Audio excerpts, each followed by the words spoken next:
పోలవరం జిల్లా రంపచోడవరం ఏజెన్సీ డివిజన్లో పెద్ద పులి సంచారం కలకలం రేపింది. సమాచారంతో అప్రమత్తమయ్యారు అటవీ శాఖ అధికారులు.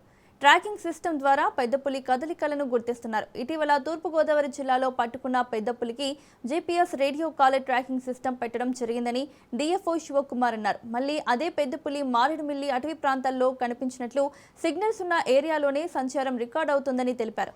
దీంతో రంపచోడవరం డివిజన్లోని ప్రజలు అప్రమత్తంగా ఉండాలని హెచ్చరించారు. అనుమానాస్పద కదలికలు గమనించిన వెంటనే అధికారులకు సమాచారం ఇవ్వాలని డిఎఫ్ఓ శివకుమార్ సూచిస్తున్నారు.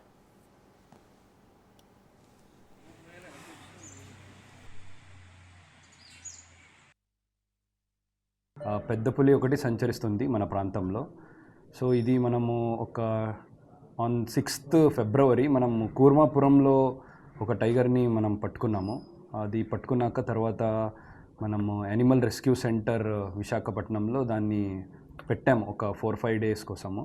మానిటరింగ్ అండ్ అబ్జర్వేషన్, దాని హెల్త్ స్టేటస్ ఎలా ఉంది, ఎలా బిహేవ్ చేస్తుంది, ఇదంతా అబ్జర్వ్ చేయడానికి మనం యానిమల్ రెస్క్యూ సెంటర్లో పెట్టాము. అది జూ అయితే కాదు. జూ వేరు, యానిమల్ రెస్క్యూ సెంటర్ అయితే వేరు. యానిమల్ రెస్క్యూ సెంటర్లో యూజువల్లీ ఏ పబ్లిక్ రారు, ఎవరికి అలౌడ్ ఉండదు. జూ అయితే అందరు పబ్లిక్ కోసం, అది public exhibition and education and awareness కోసం ఉంటుంది. యానిమల్ రెస్క్యూ సెంటర్ అయితే ఓన్లీ ఫర్ రీవైల్డింగ్.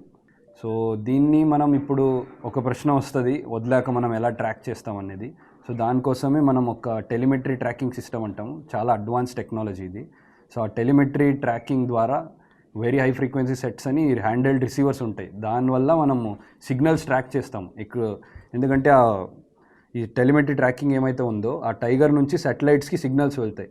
ఆ సిగ్నల్స్ని మనం ఇక్కడ కూర్చొని నేను ఒక యాప్లో చూడొచ్చు ఎక్కడుంది ఎగ్జాక్ట్ ఏమని.